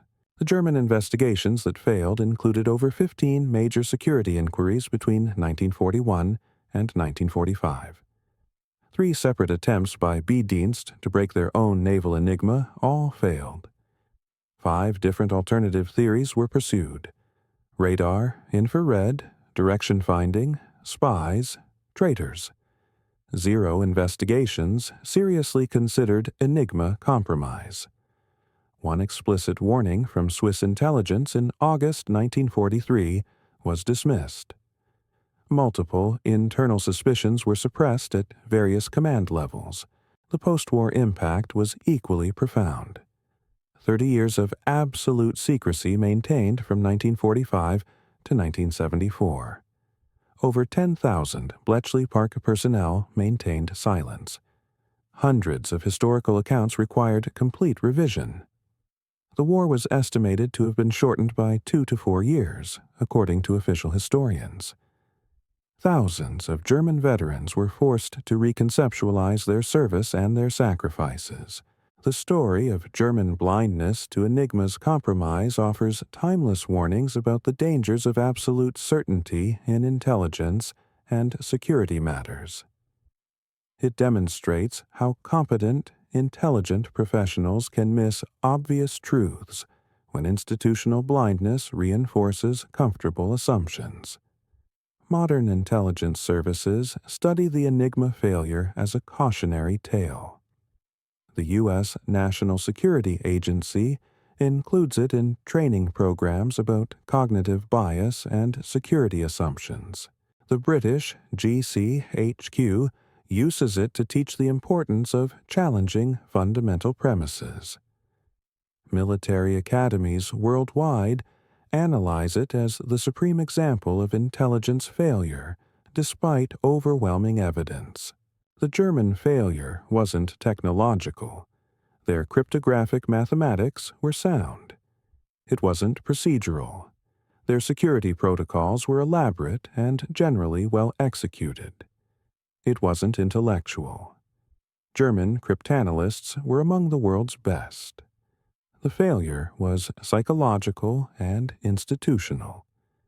The inability to question fundamental assumptions despite mounting evidence they were wrong. In our modern age of cyber warfare and electronic surveillance, the Enigma story carries renewed relevance. Every system assumed secure. Every communication believed private. Every encryption considered unbreakable should be questioned with the knowledge that somewhere, someone may be reading what was meant to be secret. The Germans' certainty in Enigma killed thousands and prolonged a war. Similar certainty in modern systems could prove equally catastrophic. Today, Bletchley Park stands as a museum, a poignant monument to one of history's greatest intelligence triumphs, and Germany's greatest intelligence failure. The huts where young men and women broke the unbreakable cipher are preserved. The Bombay machines reconstructed. The story finally told after decades of silence. Visitors walk through spaces where mathematical genius combined with industrial organization to achieve what German experts considered impossible. They see the cramped conditions where thousands worked in absolute secrecy, knowing they held war-winning intelligence but unable to speak of it, even to family members. They learn how an eccentric collection of mathematicians, linguists, chess players, and crossword experts industrialized cryptanalysis and changed warfare forever. But perhaps the most powerful exhibit is the simplest. An actual four-rotor naval Enigma machine, captured from U-505 and displayed in working condition. Visitors can encode messages, watching the rotors turn and lights illuminate, seeing the same mechanical precision that convinced German cryptographers of absolute security. They can understand how something so complex, so mathematically sophisticated, so carefully protected, could still be broken by determined enemies with sufficient resources and imagination.